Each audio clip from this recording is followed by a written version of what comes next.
ఇప్పుడు గవర్నమెంట్ వచ్చి అని ఉంటారు. ఓకే ఓకే ఓకే ఒక్క నిమిషం అండి.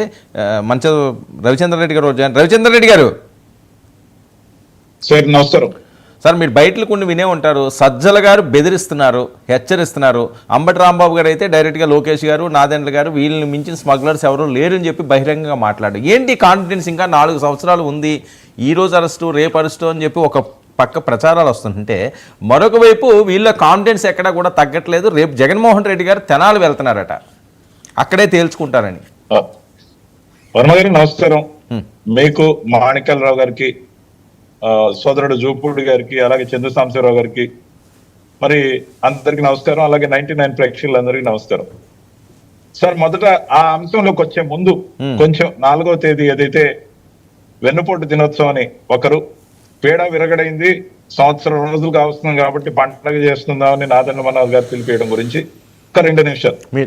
సో నాదెండ్ల మనోహర్ గారు పీడ విరగడైందన్నా, రంగవల్లులు వేయాలన్నా, లేకపోతే సాయంత్రం క్యాండిల్స్ వెలిగించి దీపావళి వాతావరణం క్రియేట్ చేయాలనుకున్నా, ఆ రోజు కూటమి గెలిచింది కాబట్టి దానికి సింబాలిజం అనేది కొంచెం మ్యాచ్ అవుతుంది. అంటే పీడ విరగడైందనే ఒక మాట కొంచెం హార్ష్ గా ఉన్నప్పటికీ, ఆ రోజు కూటమి గెలిచిన దానికి సంబరాలు చేసుకోమని చెప్పడం జస్టిఫికేషన్ బాగానే ఉంది. కానీ వెన్నుపోటు దినోత్సవం అనే పేరుతో 4వ తేదీ ఏదైతే కార్యక్రమం తలపెట్టారో, అక్కడ ఎవరైతే స్క్రిప్ట్ రైటర్లు ఉన్నారో, మహామేధావులు ఉన్నారో, ఆ మేధావులు బూజు పట్టిన మైండ్ని ఇంకా బూజు దులపట్ల.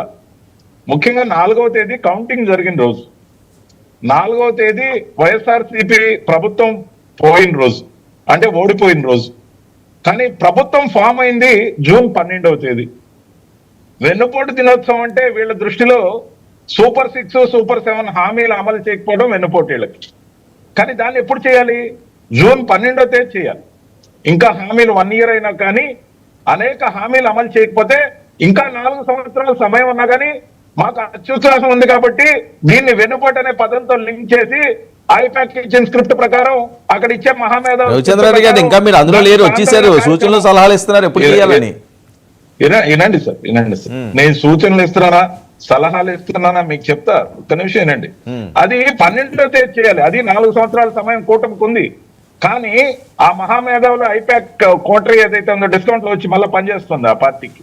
కాబట్టి వాళ్ళు ఇచ్చిన సూచన మేరకు 4వ తేదీ ఏదైతే వెన్నుపోటు దినోత్సవం ప్లాన్ చేశారో, 4వ తేదీ వెన్నుపోటు దినోత్సవం కోసం ఇప్పటిముప్పటిగా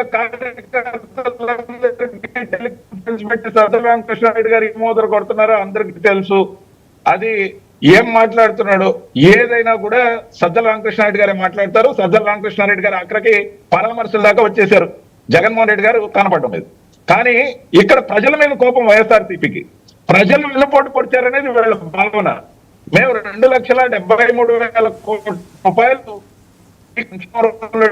ట్రాన్స్ఫర్ చేశాం, అయినా మీరు విశ్వాసఘాతకులు, మీరు మాకు ఓట్లే లేదు, మమ్మల్ని ఓడించారు కాబట్టి ప్రజలు వెన్నుపోటు పొడిచారని ప్రజల మీద రివెంజ్ తో వెన్నుపోటు దినోత్సవం 4వ తేదీ పెడుతున్నారు ఈ మేధావులు. అంటే వాళ్ళ మైండ్ మోకాలికి పోయింది. సరే మోకాలు ఉన్నాయి, ఎక్కడున్నా మైండ్ అయితే ఇంకా ఉన్నట్టుంది కొంచెం. కానీ ఏదైనప్పటికీ ఇక్కడ చూస్తే తెనాలికి సంబంధించిన ఘటన, తెనాలికి సంబంధించిన ఘటన నేపథ్యం ఏంటి? దళిత యువకులకు సంబంధించి పబ్లిక్ గా రోడ్లలో చూసేటట్టు అరికాళ్లలో లాఠీ కర్రలతో కొడుతున్నారు, పెద్ద పెద్ద కర్రలతో కొడుతున్నారు. తప్పే, చట్టం చేతుల్లోకి తీసుకోకూడదు, బహిరంగంగా శిక్షలు అమలు చేయకూడదని సత్యం, దాన్ని నేను సమర్థిస్తున్నా ఖచ్చితంగా కూడా. కానీ ఒక చిన్న ఎగ్జాంపుల్ చెప్పాలి. చట్టం అనేది లాఠీతో అరికాల్లో పబ్లిక్ లో కొట్టడం నేరం ఖచ్చితంగా అయినప్పటికీ, ప్రతి స్కూల్లో కూడా విద్యార్థి ఎవరైనా తప్పు చేస్తే చెంప మీద పట్మని కొడతాడు హైబాద్. ఎవరైనా కానీ కొడితే అది కూడా చట్టాన్ని చేతుల్లో తీసుకోవడమే. ఒక విద్యార్థిని కొట్టే అధికారం పంతులకు కూడా లేదు, అంటే ముఖ్యంగా మాస్టర్ గారికి కూడా లేదు. చట్టం చేతుల్లోకి తీసుకోకూడదు.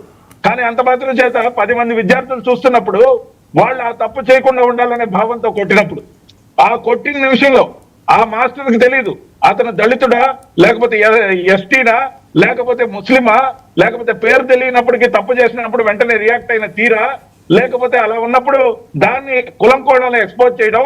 ఇప్పుడు మన స్క్రోలింగ్ లో చూస్తున్నా జాతీయ మానవ హక్కుల సంఘానికి గురుమూర్తి గారు ఫిర్యాదు చేశారట. ఏది దళిత యువకులకు సంబంధించిన అమానుషమైన చర్యని చేయండి, తప్పలేదు. కానీ ఆ నేరం యొక్క ప్రభావం మిగతా సమాజం మీద పడకుండా ఉండాలంటే ఖచ్చితంగా కూడా కొంత బహిరంగంగా గుంజీళ్లు తీయించడమో, లేకపోతే ఎప్పుడైనా 1-2 దెబ్బలు కొట్టడం చేసినప్పుడు చట్టపరంగా నేరం. కానీ భయం అనేది ఏర్పడాలి. అంటే వీళ్ళు మాత్రం భయం పెట్టచ్చు. సజ్జల రామకృష్ణారెడ్డి గారు కుడివైపున విడుదల